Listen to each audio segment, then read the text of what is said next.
Visão Plural, são 16 horas e 3 minutos, horário de Brasília.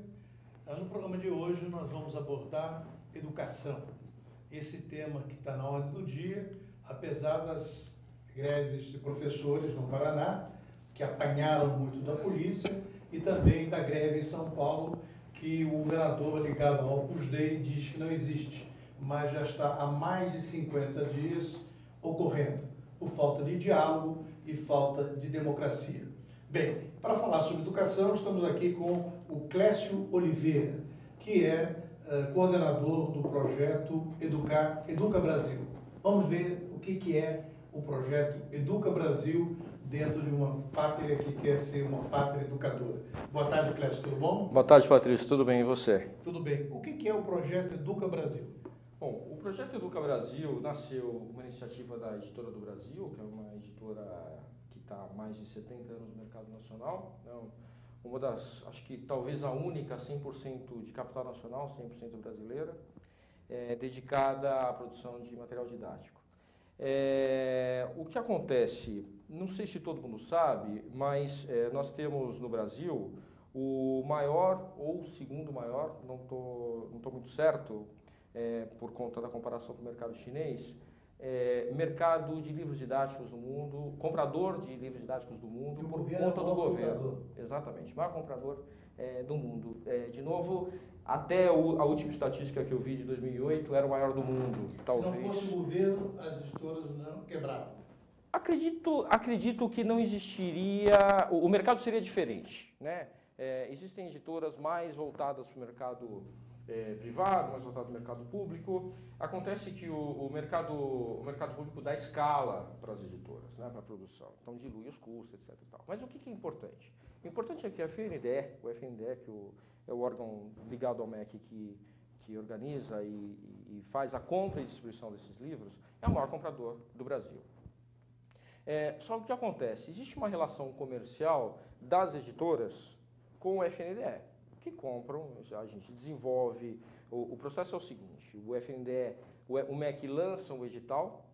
O que é o edital? Ele descreve o perfil das obras, de cada disciplina, das várias séries, dos vários anos da educação básica. E as editoras precisam compor materiais, né, de acordo com esses critérios.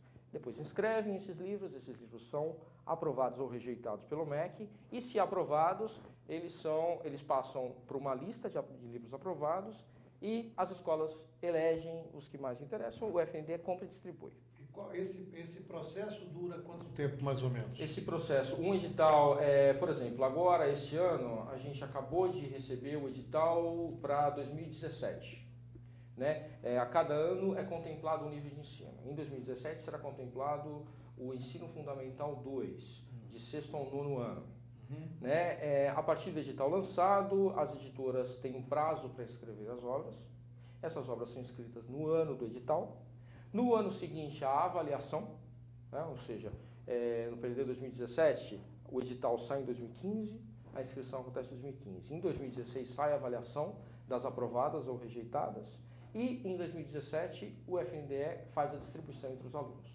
Quer dizer, é um processo longo, é um processo de que tem 3 anos. Alguns parâmetros e Isso. vocês precisam obedecer Isso. a esse parâmetro para poder se viabilizar a produção do que vocês fazem. Exatamente, isso do ponto de vista do negócio da editora. Então, o que acontece? Eu estou nesse mercado já há quase 20 anos, mercado de educação, tanto do ponto de vista da escola, né, tanto da rede particular quanto da pública, quanto das editoras.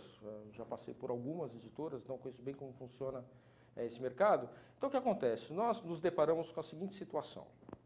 Antes Claro. de você concluir, independe de quem é o ministro, independe de qual é o partido que está no governo, todos os governos se comportam dessa maneira. Isso é um programa de Estado, não de governo. Programa de Estado. Exatamente. E como programa de Estado, os funcionários públicos de carreira que cuidam desse projeto, normalmente são especializados. Isso. A gente tem a comissão técnica do Ministério da Educação, que não tem a ver com o ministro da Educação. É claro que cada ministro tem o seu comportamento e tal, só que o Programa Nacional do Livro Didático, que é o PNLD, o famoso PNLD, ele independe da gestão. E a comissão é composta por quantos membros?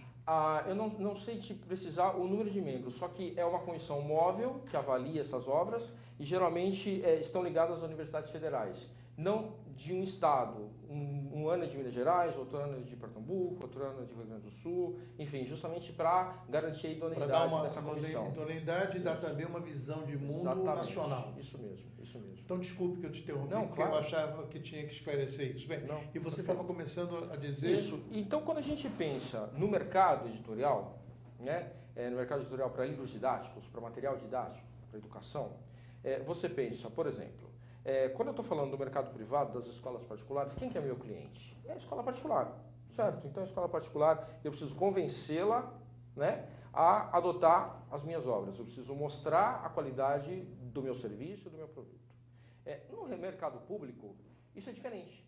O meu cliente é o FNDE, é o governo. Sim. Então, eu não vendo para a escola. Pensando nisso, a gente criou uma consultoria, a gente pensou uma nova marca desvinculada de qualquer relação comercial. Ela nasceu com o seguinte propósito. Ora, se a minha relação comercial, monetária, é com o FNDE, eu tenho total liberdade para ter uma relação absolutamente de parceria com a escola pública. Uhum. Eu não tenho relação comercial com a escola pública. Porque quem compra é o governo. Uhum. Então, eu não preciso me ater aos meandros comerciais do relacionamento com a escola pública. Então, eu vou me relacionar absolutamente no sentido da parceria. Então, é dessa ideia original que a gente concebeu o ideário do Educa Brasil. Não o programa em si, mas o Educa Brasil enquanto marca. Um conceito. Como conceito. Um conceito que vai permitir que a empresa pública, que a escola pública, tenha, vamos dizer, uma assessoria, entre aspas, capaz de melhorar o desempenho didático das escolas de frente ao aluno. Isso. A partir daí, a partir desse conceito, nós decidimos fazer o seguinte, olha, nós temos uma marca, nossa marca da editora do Brasil, assim como existe a Editora Moderna, existe a Editora FTD, existem várias editoras grandes no mercado. Quantas são, mais ou menos, que trabalham nesse mercado? Olha, são muitas. As grandes editoras, que concentram mais ou menos 80%, a gente se concentra em 5, 6 editoras. 5, 6 editoras. Não são muitas. Mas que elas surgiram para cuidar desse mercado ou não? Ou elas já ou elas criaram uma unidade complementar para cuidar desse mercado? A maioria, boa essa pergunta. Na verdade, algumas editoras, como a editora Ática, a editora Scipione, que fazem parte do grupo da Abril, a editora Moderna, a editora FTD e a editora do Brasil, são editoras que começaram no Brasil há muito tempo, são editoras bem antigas. Então elas cresceram com a educação no Brasil, quer dizer, começaram com material didático mesmo, com essa vocação. Agora, quando você fala em material didático, a pergunta que vem à mente é o seguinte: o material didático do Brasil é desenvolvido no Brasil ou ele tem alguns parâmetros estrangeiros também, já que alguns países, como a Itália, como a França e até os Estados Unidos, desenvolvem projetos muito interessantes adaptáveis a novas tecnologias? O que acontece assim, a identidade do material didático nacional, ela é muito própria. Né? Existem os PCNs, os Parâmetros Curriculares Nacionais, existe toda uma discussão, uma problemática estabelecida dentro do contexto nacional que é muito independente. Né? O que acontece? Os meios, metodologias e até alguns métodos relacionados a projetos pedagógicos, claro que sofrem isso, é muito saudável a influência internacional, a influência global, vamos dizer assim. Existe uma diferença entre projeto pedagógico e parâmetro curricular e formatos de materiais. Por exemplo, essa influência tecnológica, os materiais digitais, interativos, eles são uma tendência global. Né? Então, existe, claro, o Brasil não está fora desse parâmetro, desse conceito. Então, nós estamos inseridos nesse conceito mundial. Há certos países, eu lembrei do Canadá agora, certos países desenvolvem pedagogicamente material de alto nível e simples. Isso. Simples. E simples que toda a criançada acaba aderindo. Um exemplo é a tal da Peppa, que exatamente. Surgiu por um acaso não, um canal de televisão colocou no ar, e o Discovery Kids, e de repente todas as crianças de 2 anos começaram a se interessar. Quando os pais educadores descobriram, já era um sucesso e é um projeto simples, alto nível, que toca a garotada. Não tem mirabolante, não tem nada. Exatamente. Tanto é que o material didático eficiente é aquele que tem uma linguagem acessível e é o mais simples possível, né? Porque gera aderência a esse aluno, né? Que gera cumplicidade até em certo nível, mas que é eficiente no sentido de construir o conhecimento. Como é que vocês lidam com a questão da diversidade entre os alunos? O aluno de uma cidade pequena do Piauí, por exemplo, não é igual a um aluno de uma cidade média ou pequena de São Paulo. Como é que vocês fazem essa justaposição entre o que é necessário por esse rapaz e para essa moça, informação, de um estado menor, de uma cidade menor para uma cidade maior? O que acontece? Quando a gente pensa na solução educacional, o material didático ele é parte desta solução, ele não é a solução. Né? Então, quer dizer, um livro didático eficiente, material didático de qualidade, os complementos, etc., é uma parte importante. E aí, pensando nessa solução educacional, é que pensamos do ponto de vista de serviços. Aí que nasce a consultoria educacional, que não é uma relação comercial, é uma relação um propósito de relacionamento, de fato. O que acontece hoje no Brasil, Patrício? Nós temos uma realidade. Eu já vou chegar na diversidade, mas eu preciso fazer faz um roteiro que exatamente. A sua mente precisa, porque o importante é esclarecer para o nosso internauta. Porque é bastante complexo o tema da educação. Porque a gente pensa, o que é educação de qualidade? É quantidade de conteúdo? É a forma como o aluno aprende? E a aplicabilidade desse conteúdo é muito complexo. Né? Até a própria definição do currículo nacional é algo que está em constante discussão. Né? Então, vamos lá. O que acontece? Quando a gente pensa na consultoria educacional nos serviços, a gente está justamente querendo fechar um gap do ponto de vista da aplicabilidade, do ofício educação. Né? Hoje, você tem a docência no Brasil, ela é bastante desmerecida, bastante desvalorizada enquanto carreira. Né? O que acontece? Antes, educador era educador, professor era professor. Hoje, você tem um mix entre as duas posições. Exatamente. E aí fica difícil. Então, o que acontece? Hoje você vê as carreiras de licenciatura, etc. Muitos profissionais, muitos cérebros, vamos dizer assim, têm até vocação para a carreira docente, para a licenciatura, mas migram para outra área porque a remuneração não é tão interessante na licenciatura. Existe de tudo. Então, o que acontece? Mas, fora isso, a gente tem um problema muito complicado, que é um país com uma diversidade muito grande. É um continente, né? É um continente, né? Quer dizer, eu acho que nem a União Europeia tem tanta diversidade quanto o país Brasil, né? Como você comparou, imagina você comparar uma escola no Rio Grande do Sul com uma escola no Piauí, não tem absolutamente nada a ver, né? A dinâmica é outra, etc. Então, para a gente pensar no serviço, é o quê? Como eu posso complementar e assessorar essa escola, pensando especificamente na escola pública, como que eu posso assessorá-la, né? Para que a educação aconteça de maneira mais eficiente. O livro é apenas um coadjuvante, eu diria que até um detalhe dentro do contexto da educação. É um instrumento, exatamente. Então, o que acontece? A gente pensou quais são esses desafios. A diversidade é apenas um dos desafios. Né? Os outros quais são? Existem vários outros. A gente está trabalhando em algumas frentes de trabalho importantes no sentido da capacitação e da formação para melhorar em termos concretos, em termos realistas, a situação da educação pública no Brasil. Nesse sentido, nós fizemos um estudo amplo com toda a rede nacional. Quanto tempo demorou esse estudo?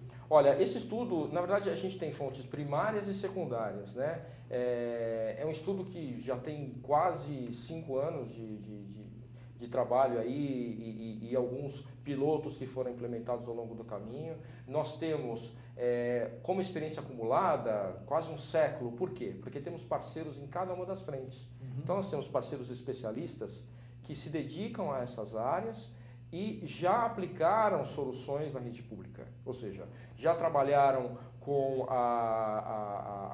esses desafios com projetos, né, não só de capacitação docente, mas projetos realmente de melhoria das condições, com sucesso, e conhecem os desafios mais de perto na prática. Quais são esses desafios mais importantes que vocês tiveram que e tentar lidar com eles. Exatamente. Aí, esses desafios que foram contemplados estão agrupados em 5 frentes de trabalho. Essas 5 são as mais primordiais e importantes. A primeira delas são as avaliações, né? Falando muito brevemente, depois a gente pode até voltar, porque esse assunto talvez seja o mais importante. As avaliações hoje no Brasil, a gente fala de 2 tipos de avaliação. Avaliação de pequena escala, que é a avaliação prova mensal, prova bimestral, aquela prova que a gente está acostumado, todo mundo enquanto aluno já vivenciou isso. E as avaliações em larga escala, que são muito importantes.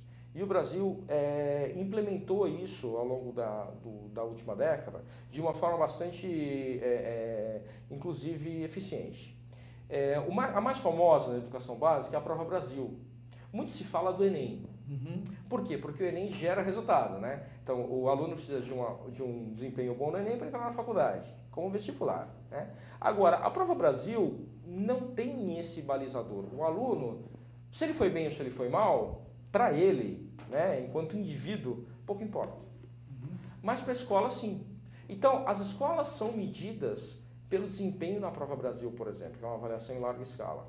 Então, se a escola é boa ou não, a Prova Brasil, ela contempla um índice, né, ela gera um índice que vai compor um índice maior, que é o índice do IDEB, né, um índice que todo mundo conhece, todo mundo fala.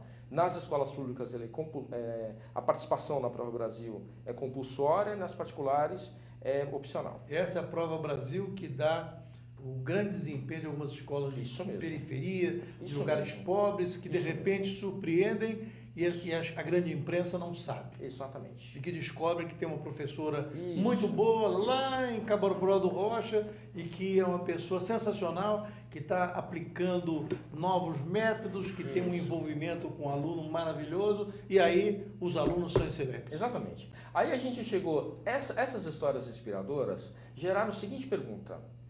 Muito se fala, e eu não estou desmerecendo o propósito das greves, das reivindicações, porque são mais do que legítimas, né? Muitos falam de salário dos professores, muitos falam de infraestrutura da escola, etc. Quando, na verdade, os grandes cases, os grandes casos de sucesso acontecem das mãos do educador, do docente, do educador como um todo. Às vezes do gestor da escola também, né? Sim. A gente fala muito do professor, mas o diretor, que é um apaixonado pela educação, que vai, que se desdobra, que cria maneiras inovadoras. Fazendo analogia com a questão de saúde pública, se a pessoa for num determinado posto de saúde, tem um tratamento, se for em outro é outro, que depende não só da equipe, como depende do gestor. Se o gestor for bom, tudo funciona. Se o gestor for de má vontade, não sabe lidar com gente, ou seja, para lidar com gente, para lidar com saúde, lidar com educação, é preciso saber administrar essa correlação entre gente que faz e gente que recebe e gente que aplica. Exatamente. O grande desafio, você falou tudo, o grande desafio da gestão é administrar gente, administrar talentos, né? Porque as pessoas estão muito condicionadas a administrar problemas, né? E não administram-se talentos, não se administram potenciais, não se administram soluções. Então, toda essa ideia de elencar esses desafios é justamente para trazer à tona o que o educador pode fazer, o que está nas mãos dele.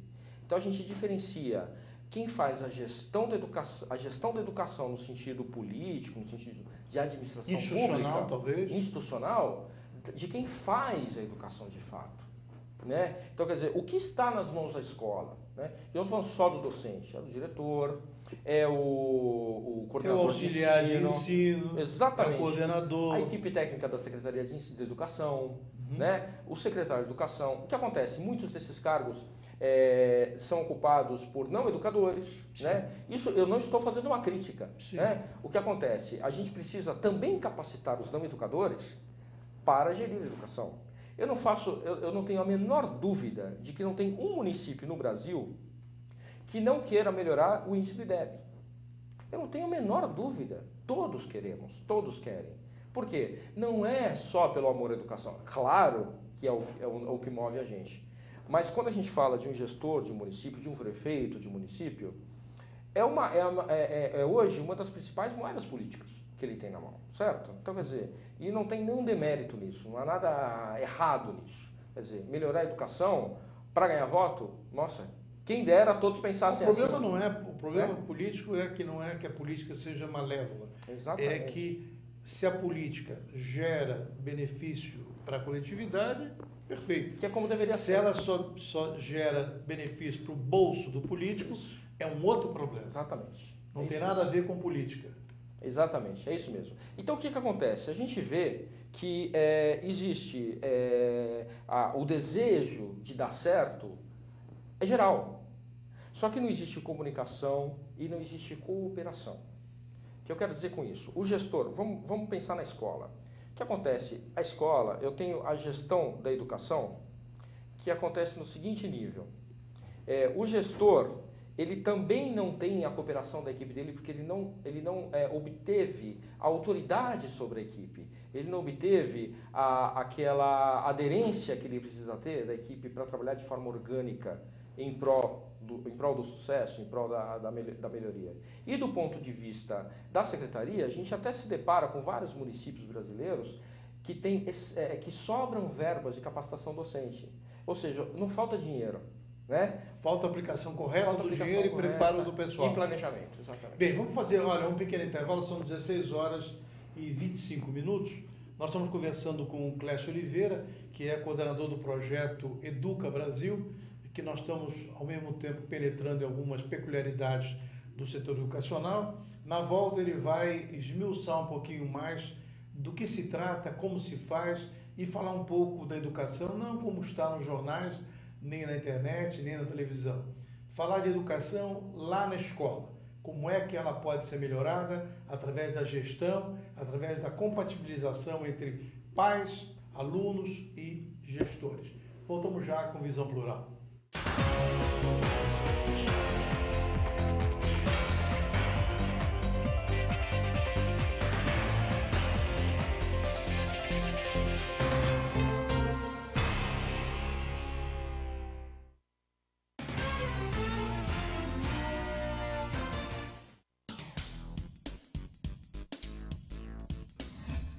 Eu sou Cláudio Longo. Eu, Paulo D'Angelo. E eu sou Tarso Gouveia. Nós apresentamos todas as terças-feiras, às 9 da noite, aqui na altv.com.br, o Família Palestra TV, um programa esportivo onde você sabe de tudo sobre o Palmeiras, aqui na TV da internet.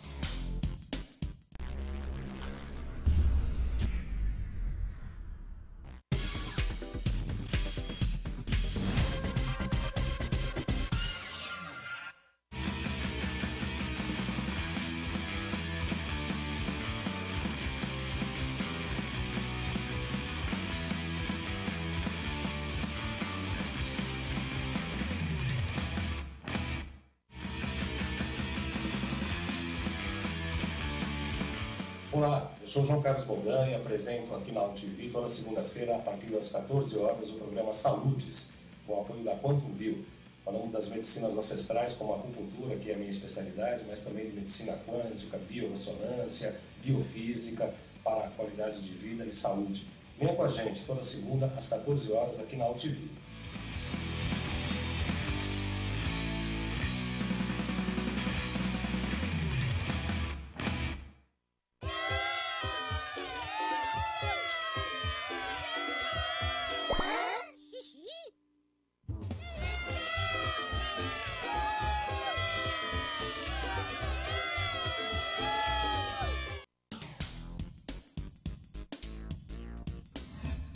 Eu sou o jornalista Patrício Bentes, que apresento às sextas-feiras, às 16 horas, o programa Visão Plural.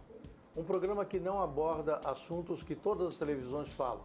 Nós fugimos da mesmice. Você pode nos assistir só aqui, na TV da internet.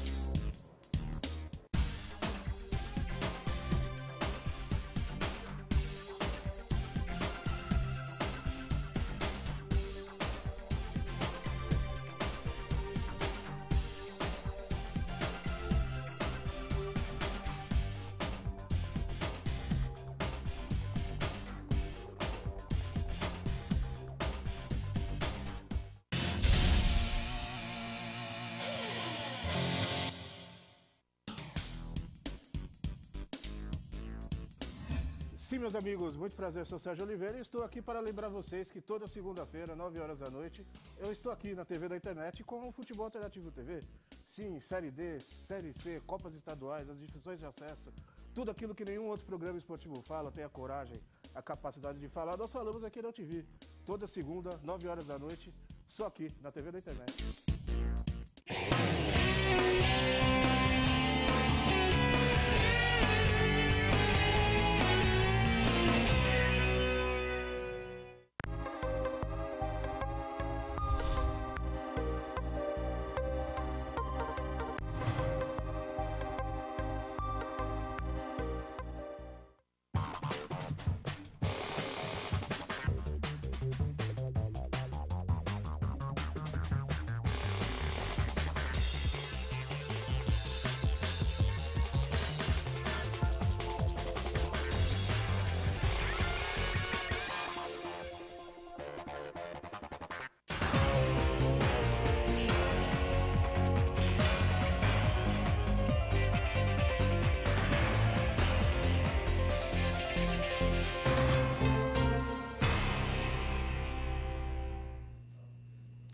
Nesta sexta-feira fria de São Paulo, às 16 horas e 29 minutos, horário de Brasília, nós estamos conversando com Clécio Oliveira, que é o coordenador do projeto Educa Brasil, um projeto voltado a dar assessoria às escolas públicas do país e, através dessa assessoria, procurar melhorar o ensino. No bloco anterior, o Clécio estava falando a respeito da parceria que existe entre o governo e as editoras para a compra de material didático, de livros didáticos. Depois ele procurou mostrar como é que esse Educa Brasil vai melhorar essa relação entre o professor, Secretaria de Educação, gestores públicos, etc. e tal. Então vamos dar sequência a essa conversa. Eu perguntei para você no bloco anterior que o grande público não sabe, mas o grande público acha que o governo pode tudo, independente do ministro, independente do presidente da República, as coisas não funcionam. Nessa questão educacional, sempre o governo compra o material didático de todas as editoras, das principais editoras brasileiras, que vivem dessa rotatividade de material didático. No caso da editora do Brasil, vocês têm esse projeto complementar ao trabalho que vocês vêm desenvolvendo há 70 anos, não é isso? Exatamente. O que acontece é que, como eu estava falando para você, é um compromisso de Estado, não é um compromisso de governo, então é um direito do aluno da escola pública receber gratuitamente o material didático. Bem, esse Educa Brasil vai se desenvolver em 18 estados e 10 cidades.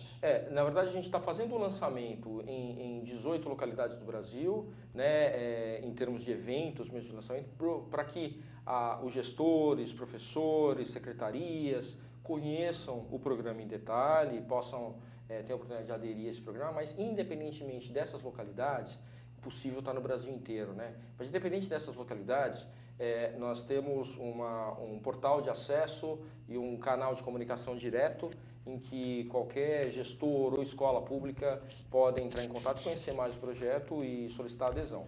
Que é o www? Isso, www.educa-brasil.com. Isso. Tá, e tem um telefone também que as pessoas podem se inscrever nos eventos que vocês vão fazer. É um telefone 0800 770 15. As ligações são gratuitas. Vou repetir, 0800 770 1055, ligações gratuitas de todo o país. Estão previstos, então, lançamentos em que capitais? Então, estão previstos lançamentos em Porto Alegre, Curitiba, São Paulo, Belo Horizonte, Salvador, Recife, Fortaleza, Teresina e São Luís. E também em algumas outras localidades do interior de São Paulo, interior de Minas Gerais, interior da Bahia, que são os estados com maior número de... Nesses eventos, o que vocês propõem às pessoas, ao público, que é o público-alvo de vocês? Esse evento ele tem o propósito de explicar com maiores detalhes o que é o programa, como se dá esse programa, do que se tratam, quais são as frentes de trabalho, a metodologia utilizada. e em maiores detalhes e também para tirar dúvidas, entregar o material e fazer esse lançamento. Porque, na verdade, a nossa ideia não é um projeto para 2015 ou 2016. O Educa Brasil é uma marca nova, é uma marca dedicada ao relacionamento, né? A nossa ideia não é vender livros, não é vender nada. A nossa ideia é tratar o relacionamento com as escolas, com as secretarias, é pensar estratégias para a educação. Não pensar apenas no trivial e no dia a dia, mas também pensar estratégias, né? De maneira, no módulo de parceria mesmo. Lançamos a marca este ano com um programa. Esse programa acontece no ano letivo de 2016, então de fevereiro a dezembro de 2016. Nós vamos explicar como isso vai acontecer, qual é a metodologia, funciona em módulos, como se dá essa parceria. Só que em 2017 temos também um outro programa, em 2018 também um outro programa. Ou seja, é um processo contínuo que se inicia em 2016, mas não termina em 2016. Então nós temos uma estruturação, porque a gente sabe que os desafios não vão ser solucionados em um ano. Esses eventos vão permitir com que os participantes possam contribuir para a melhora do projeto? Na verdade, a gente vai expor como funciona o projeto, como que é a lógica do projeto, a metodologia que vai ser aplicada, que se dá da seguinte maneira. Em cada uma dessas frentes de trabalho, das 5 frentes de trabalho, que eu vou até dizer a título de ilustração, a gente já falou de avaliações, né? Tem uma outra frente de trabalho que é a educação inclusiva, né? Que é também um desafio muito grande para as escolas. Escolas em geral, né? Escola particular e escola pública. A gente está falando especificamente da escola pública. Uma outra frente de trabalho que chama gestão inovadora, né? Como pensar o planejamento, como pensar a gestão como um todo da escola, da secretaria, né? Pensando em educação, com alguns elementos até de gestão empresarial, né? Porque ali você tem que fazer gestão de recursos humanos, de recursos financeiros e de recursos e de resultados também, né? Então, alguns princípios de planejamento estratégico, de tecnologia estão sendo trabalhados nessa frente. Temos uma parceria com o Instituto Crescer, que é um instituto muito importante aqui, que foi representar inclusive o Brasil numa conferência da América Latina no Vaticano, no mês passado, e que tem bastante experiência com projetos com redes estaduais e municipais, Brasil afora. O outro é a neurociência aplicada à educação. A gente sabe que existem muitos problemas hoje, Patrício, de base. O que eu chamo de problemas de base? Problemas de alfabetização na idade certa, tanto é que o governo lançou o PNAEC, que é o Programa Nacional de Alfabetização na Idade Certa, de compreensão leitora, né? de alfabetização matemática. Então, quer dizer, problemas básicos de aprendizado mesmo. Por que a neurociência não foi ainda introduzida no universo da educação? Pois é, sabe por quê? Porque existe um preciosismo, e acho que é uma característica bem típica do Brasil, uma característica bem típica latina, de quem trabalha com neurociência são neurocientistas. Né? Não existe um trabalho de desmistificação da neurociência. E como que a gente pretende fazer isso? O nosso projeto tem toda uma metodologia de aplicabilidade prática de princípios já testados, consagrados para os desafios ali apontados, né? Então, nós não vamos ensinar a neurociência, nós vamos aplicar a neurociência. É diferente uma coisa da outra. Então, as pessoas ficam com o preciosismo de ter a formação e criar conceitos para depois aplicar, quando, na verdade, aplicando, você consegue o resultado esperado e também implementa, né? A partir do momento que você tem um projeto, por exemplo, para trabalhar a questão da alfabetização matemática ou memorização no ano letivo, automaticamente, organicamente, você implementa esses conceitos no seu projeto pedagógico para o ano seguinte. Então é um crescendo que vai acontecendo isso, né? E a última frente é a criatividade e motivação aplicada às práticas pedagógicas, né? A gente sabe que hoje... Isso tudo para o pessoal do sexto... Do primeiro ao quinto ano. Primeiro ao quinto ano fundamental. Do Fundamental 1. No primeiro ano de trabalho, a gente vai trabalhar apenas o Fundamental 1. Por que isso? Porque a gente tem consciência de que não dá para tratar todos os níveis de ensino ao mesmo tempo e de uma vez só. Então a gente pretende fazer cada segmento de uma vez para fazer bem feito. E os desafios do primeiro ao quinto. Muitos desafios do primeiro ao quinto são comuns ao sexto ao nono, são comuns ao ensino médio, mas muitos também são diferentes. Tem que começar. Tem que começar. Qual é a equipe que desenvolveu esse projeto? Quantas pessoas são? Tem que formação tem? Como é que foi a coisa? Nós temos aqui especialistas nas várias áreas de atuação. Né? Por exemplo, na neurociência a gente tem a contribuição da professora Elvira Souza Lima, que é conhecida nacional e internacionalmente pelos seus projetos e pelo sucesso desses projetos. Ela já tem uma experiência muito grande com a rede pública de ensino do Brasil, trabalhou com grupos...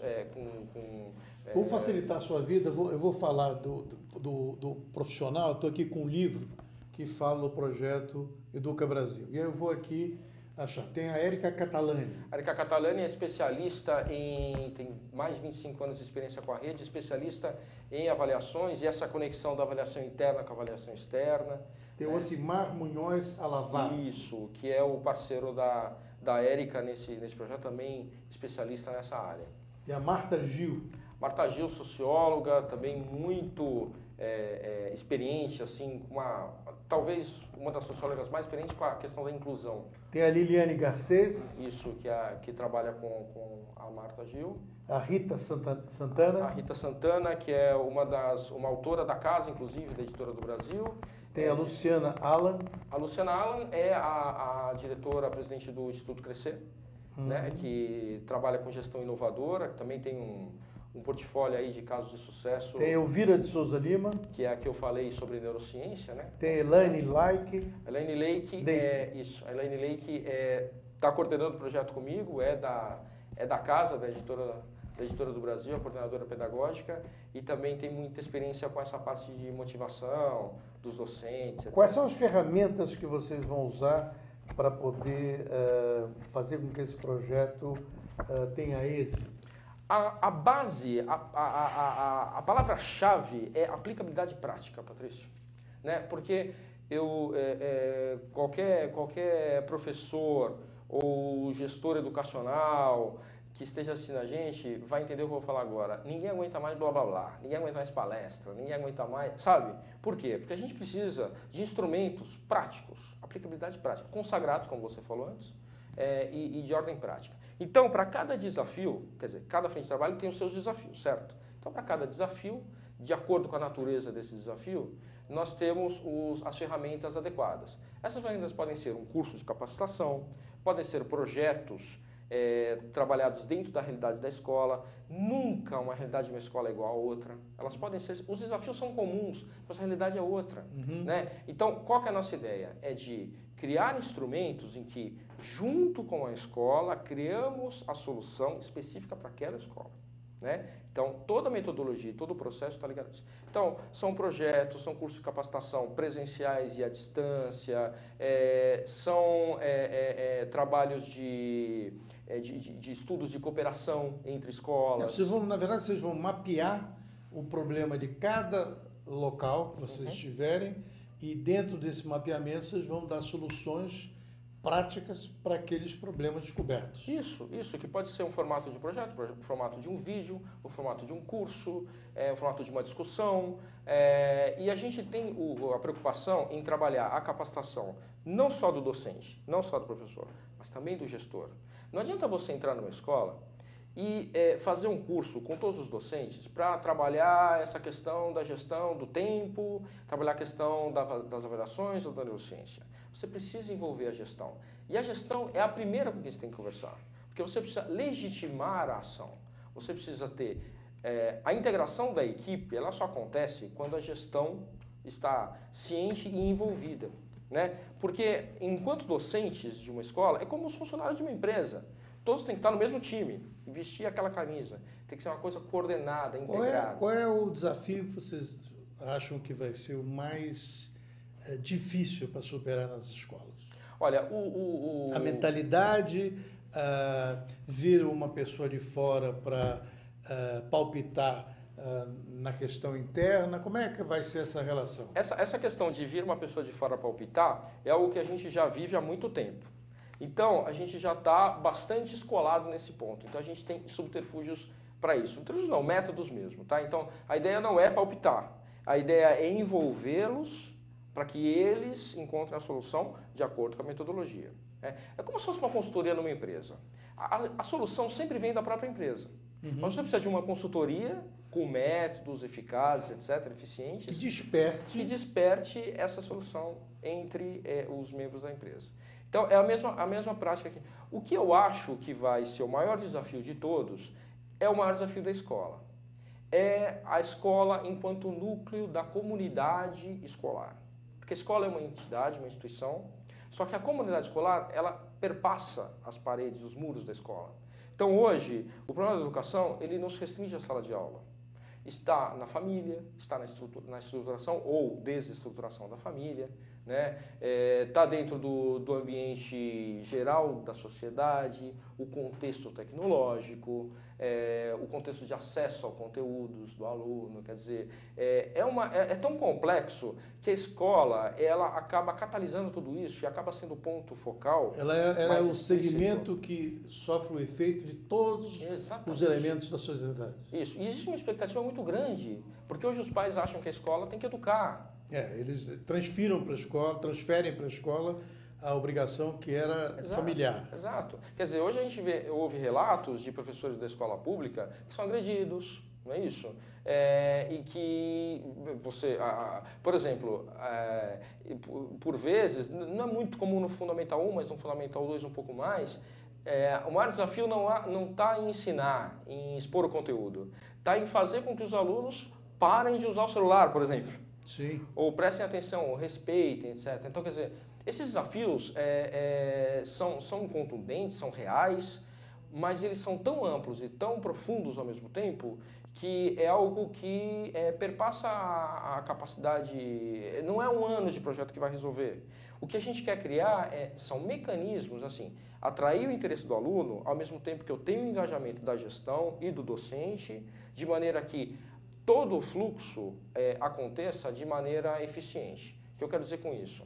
Se o professor está engajado e se ele tem ferramentas eficientes nas mãos, ele consegue sim a atenção do aluno. E não sou eu que estou dizendo, é a prática desses mecanismos que a gente está vendo. E muito, muito curioso é que a gente fez um documentário para esse lançamento. Inclusive, o documentário, a gente teve uma reunião, a última reunião de pauta hoje, inclusive, sobre ele, e ele foi apresentado pela produtora para a gente.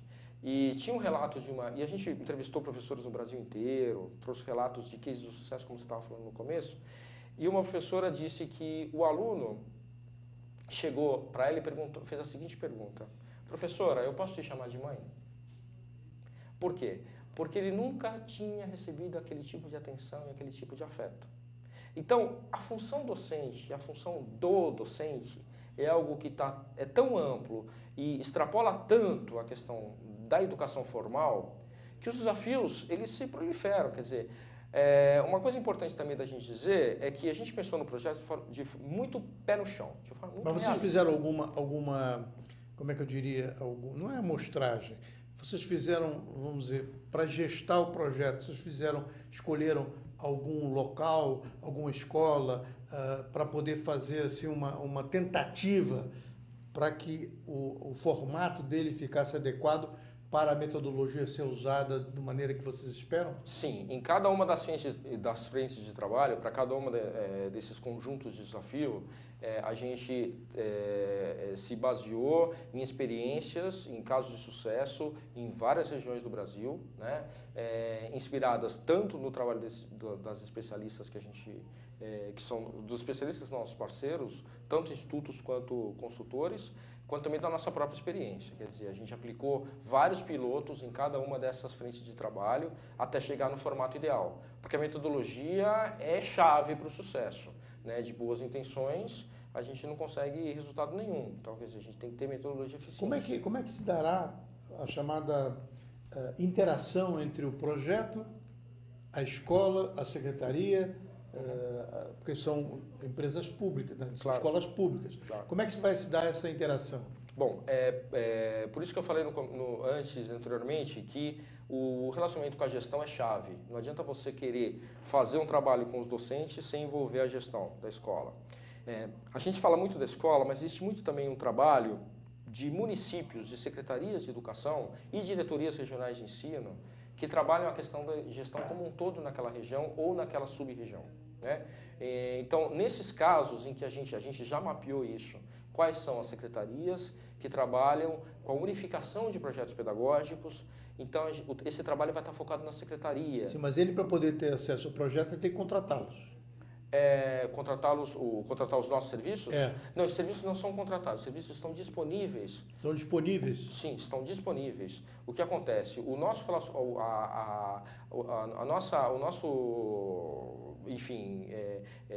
projeto, o nosso propósito, melhor dizendo, é trabalhar relacionamento, não uma relação comercial, né? Então, quer dizer, como eu falei no começo, a relação comercial é com a FNDE, é com o governo. Nós vendemos para o governo. Quer dizer, vocês vão oferecer instrumentos que as escolas públicas podem ter sem ônus nenhum. Sem ônus nenhum.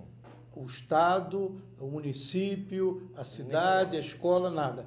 É apenas ela saber que ela vai poder utilizar aquela metodologia, aquele pessoal que está pensando nessas questões para a melhora do ensino. A única coisa que a gente quer é o comprometimento com os resultados e com o projeto.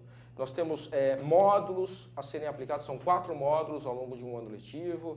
Então, a escola, a secretaria, os gestores daquela região têm que estar comprometidos com os projetos que estão sendo desenvolvidos, com as atividades que estão programadas. É só esse comprometimento. Quer dizer, se a escola não está comprometida, obviamente que ela vai deixar o programa. Uhum. Né? A gente só exige o comprometimento. O que vocês querem é que ela, ao criar, ao interagir com todos os módulos, vocês possam melhorar o projeto no decorrer da realidade. Exatamente, porque os módulos eles são progressivos. Então, nós temos objetivos no primeiro ano de trabalho, nós temos alguns objetivos explicitados aqui no projeto. Então, assim, nós queremos isso, isso e isso. Quais são isso? Então, são vários, né? Quer dizer, a gente tem, dentro de cada uma das 5 frentes de trabalho, 4, 5 desafios elencados ali. Então, para cada um dos desafios, nós temos objetivos concretos para atingi-los. Por exemplo, a questão da avaliação que eu falei no início, da avaliação externa e avaliação interna. Nós temos, qual que é o grande desafio? Desafio macro, vamos dizer assim, que as escolas e as secretarias, inclusive, consigam entender e consumir, entre aspas, essas avaliações em larga escala para melhorar os projetos pedagógicos e, por consequência, melhorar o seu desempenho. Uhum. Esse é o objetivo macro. Mas para atingir esse objetivo macro, existem alguns objetivos específicos. Por exemplo, um deles é capacitar tanto os docentes quanto os gestores para entender como se dá essa avaliação e como fazer a leitura desses dados estatísticos e incluir os resultados, né, fazer a leitura e incluir os resultados dos gaps, deficiências, etc., dentro do projeto pedagógico e como fazer a progressão disso para os próximos anos. Quer dizer, isso é um objetivo micro dentro do macro. Né? Então, assim, são vários objetivos, são mais de 50 objetivos dentro do projeto como um todo. Bem, o nosso tempo está chegando ao final, eu vou deixar aqui, quem quiser estiver interessado na consultoria educacional do Educa Brasil, é um portal, www.educa-brasil.com, ou então pode ligar para 0800 770 1055, ligações gratuitas. Já alguns eventos estão programados. Nós estaríamos aqui no dia 12 de maio, às 9 da manhã, no Hotel Transamérica, aqui em São Paulo. Em São Luís, no Pestana São Luís, também no dia 12 de maio. Depois nós temos um outro em Teresina, no Hotel Blue Tree, no dia 13 de maio. Depois tem em Recife, também no dia 13 de maio, no Hotel Transamérica Prestige. Depois em Porto Alegre, no Hotel Radisson, na quarta-feira, 13 de maio. Depois Juiz de Fora, dia quinta-feira, 14 de maio, às 9 da manhã, no Victory Business Hotel. Depois Taubaté, temos no Gran Continental, na quinta-feira, 14 de maio, às 9 horas. Fortaleza, 19 de maio, às 9 horas, no Hotel Quality. Salvador, terça-feira, no Hotel Intercity Premium. Montes Claros, Hotel Celebrar Eventos, no dia 19 de maio. Curitiba, dia 19 de maio, no Hotel Quality. Em Belo Horizonte, Promenade BH Platino, dia 20 de maio, Niterói, Hotel Mercury, dia 20 de maio, Itabuna, dia 20 de maio, no Tarek Fontes Plaza Hotel, Campinas, Hotel Vitória, dia 20 de maio, São José dos Campos, Nova Iguaçu, quinta-feira, 21 de maio, Hotel Mercury, Uberlândia, Hotel de San Diego, dia 21 de maio, Ribeirão Preto, dia 21 de maio, Hotel Araucária Plaza. Alguns são simultâneos, a equipe vai se dividir para poder estar presente em vários lugares do país. Exatamente. Só uma correçãozinha que o hotel de Belo Horizonte é o Ouro Minas. Ouro Minas. Isso, era o BH Platinum, mas é o hotel Ouro Minas, que todo mundo conhece em Belo Horizonte, ali no centro de Belo Horizonte. Bem, nós tivemos o prazer de receber hoje o coordenador do Educa Brasil, o Clécio Oliveira, que mostrou todos os passos desse projeto que vai procurar melhorar a educação brasileira através do contato e do dia a dia com gestores públicos, com diretores de escolas, com professores, com auxiliares de ensino, todos aqueles que lidam com a criança brasileira no dia a dia. Clécio, muito obrigado. Precisar de alguma coisa, nós estamos à disposição. Então é www.educa-brasil.com, você pode entrar em contato ou então você pode ligar para um telefone que eu já vou repetir, que é 0800 770 1055, ligações gratuitas. Visão Plural volta na próxima sexta-feira, espero, sem esse frio que está nos dilacerando no dia de hoje, principalmente para mim, que detesto o frio. Muito obrigado e até a próxima sexta-feira.